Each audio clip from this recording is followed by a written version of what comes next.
Hello, listeners and viewers. Welcome to the first ever episode of The Hive, a podcast that promises to get you buzzing about challenging business stories and the future of humans in an artificial intelligence obsessed world.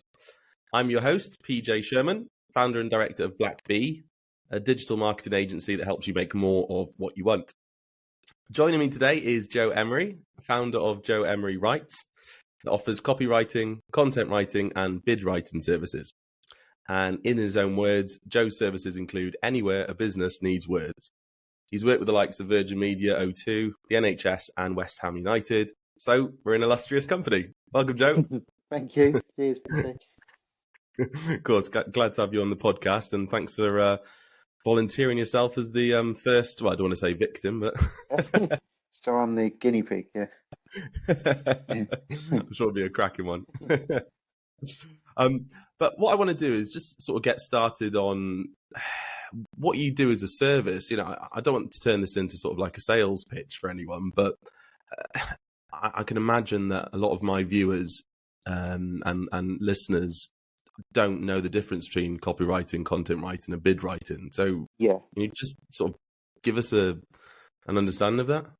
Yeah, so most writing jobs are thrown into the copywriting role, into the copywriting kind of umbrella. So you'd see a lot of jobs on LinkedIn advertising copywriting, but there is a difference between copywriting, content writing, and bid writing. So when I tell people I'm a copywriter, they normally look at me blankly and think it's something to do with kind of copyrights or I copywriting. Right. So no one understands. So now I kind of call myself a marketing writer, just so it's more self-explanatory really. But so copywriting is very action-led, and it's designed to sell your product or service. So it's shorter. It could be when you're standing at the bus stop and you've got the poster next to you. It could be when you're sitting on the train and you've got the placards above your head advertising the latest shampoo or whatever it may be, or a new holiday.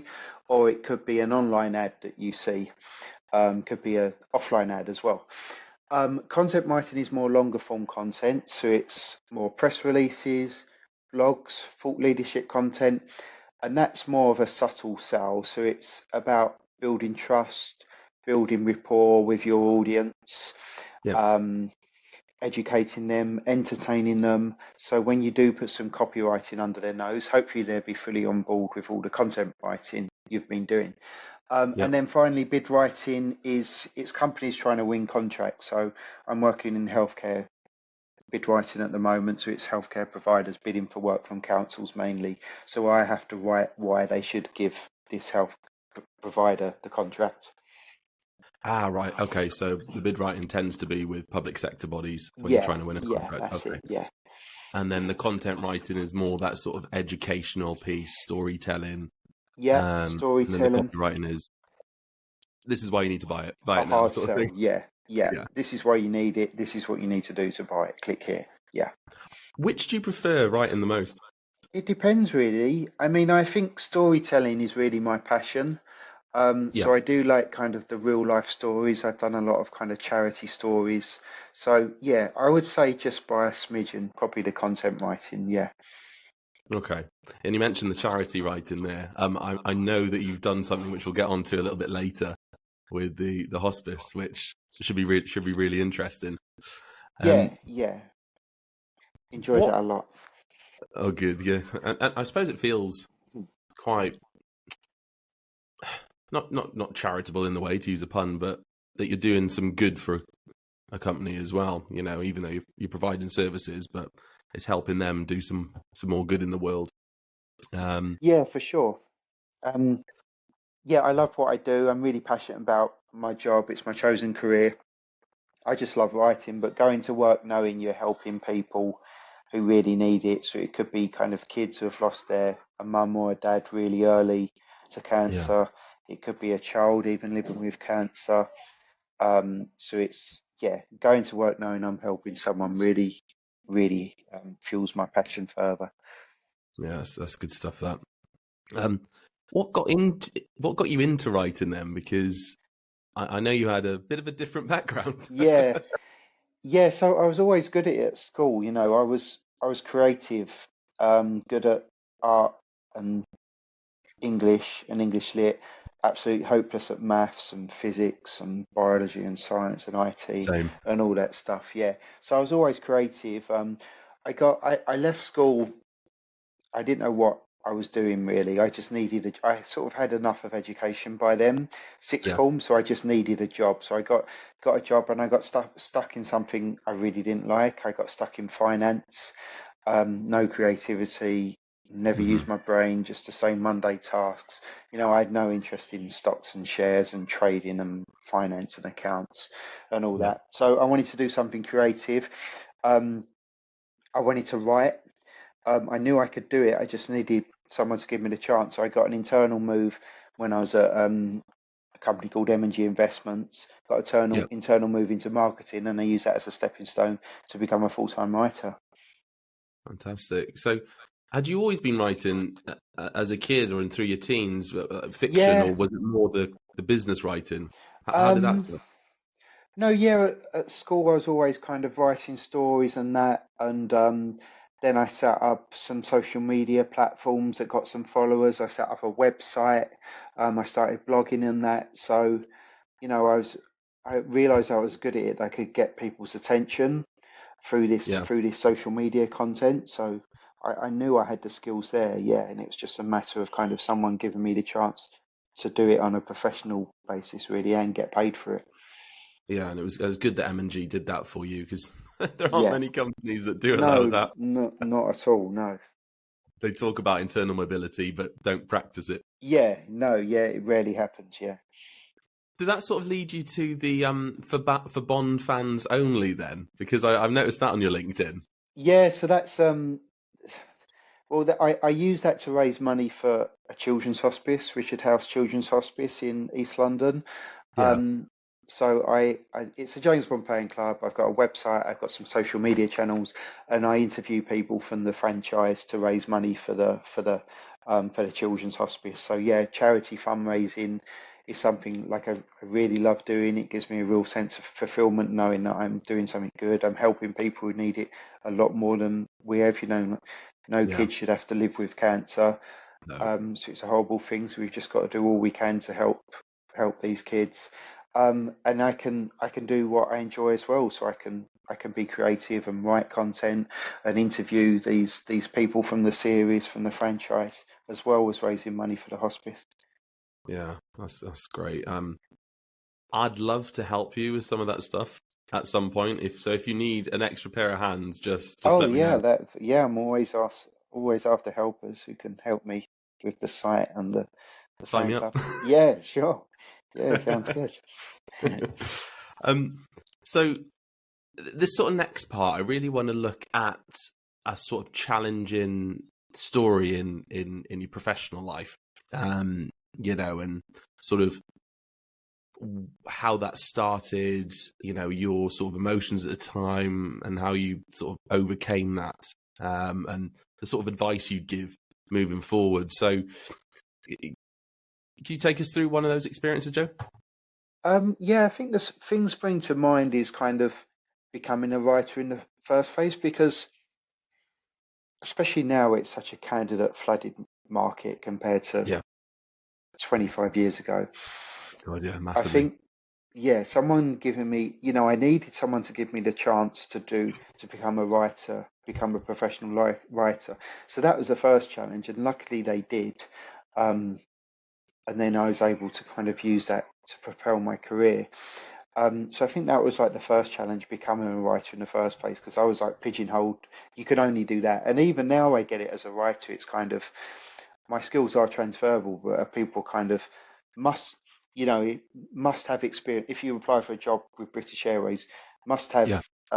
experience working for a flight company. I mean, that's nonsense. A good writer and a good marketeer can transfer their skills across, and I certainly can. But I still get pigeonholed now, even as a writer.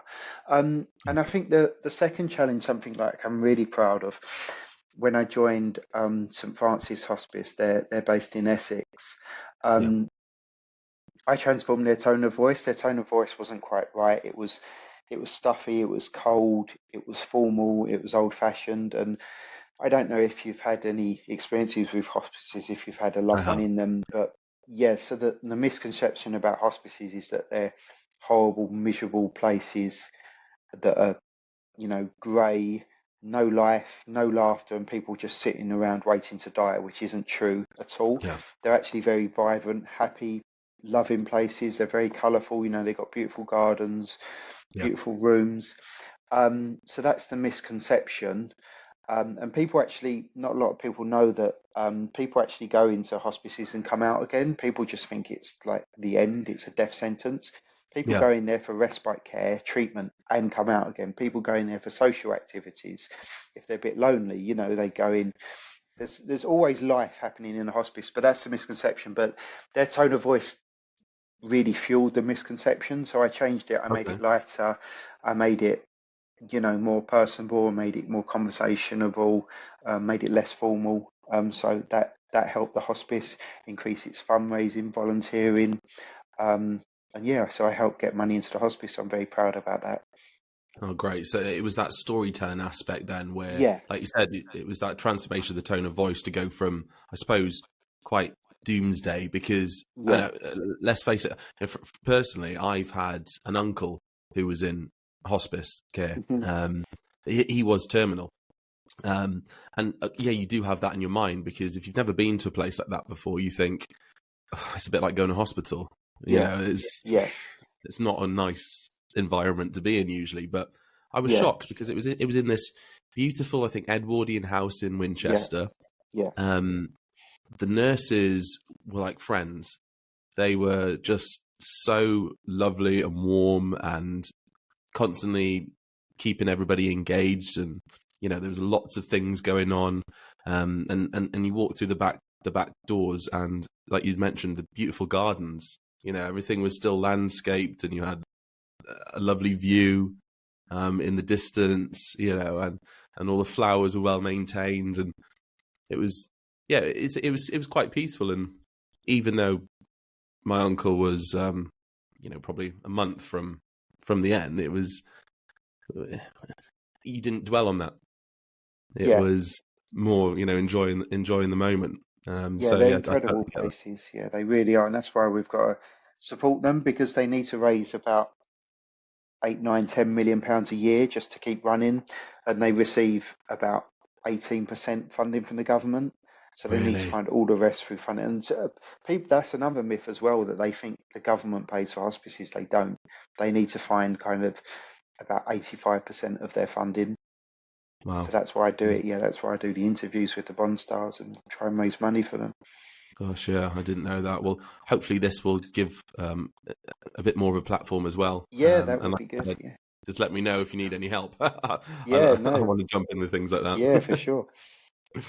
um, so the next part is I have a bit of I don't want to say infatuation, but an interest in artificial intelligence. Normally, I'm the sort of person that tends to be, I can't remember what the actual technical term is, but the one that sort of gives it a few years before it starts to use it. But with AI, because I was a big sci-fi fan growing up, I, I've got to be an early adopter. I've got to use this and see what it's about. And over the last year, I've really got close and personal with ChatGPT and a few of the other softwares. So this next part is really focusing on your industry there, Joe, and how AI can improve it, but also what you think the negatives are, what we should really be mindful of. So, I mean, let's get your thoughts on AI first, because I see a lot of writers on one side of the camp, but Yeah. I want to talk to you about it first. Well, a writer using AI would be a bit like a black cab driver using Uber, I think.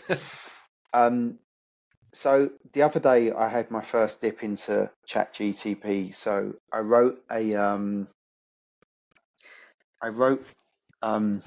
think it was an email to someone on LinkedIn seeing if they'd Yeah, be open to chatting about how I could help them as a writer.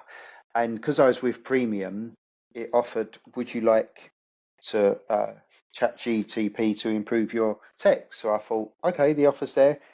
Don't need to pay any extra for it. So I thought I'd give it a go. and it completely sucked the life out of what I said. It filled it with a cliche. It said something about ensuring all our ducks are in a row. Oh yeah. And you shouldn't use cliches like that. No. And it just sucked the life out of it and made it really robotic. And I become about interested in it. I thought that might be just a one-off. So I wrote a few things and I asked ChatGPT AI to improve it. And again, it just sucked the life out of it and made it really robotic. So I Was don't that think. was that on LinkedIn's own version, or what, or Yeah, did you so go over to premium. ChatGPT? No, and then I went over to another one, yeah, and I tried it, but yeah,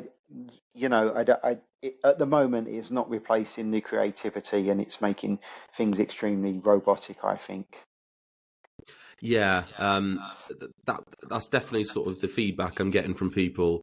But part of what I do, and I don't want this to turn into a big plug, but is the input equals the output. And I've created a free guide on how you can switch things up with ChatGPT and some of the other AIs, because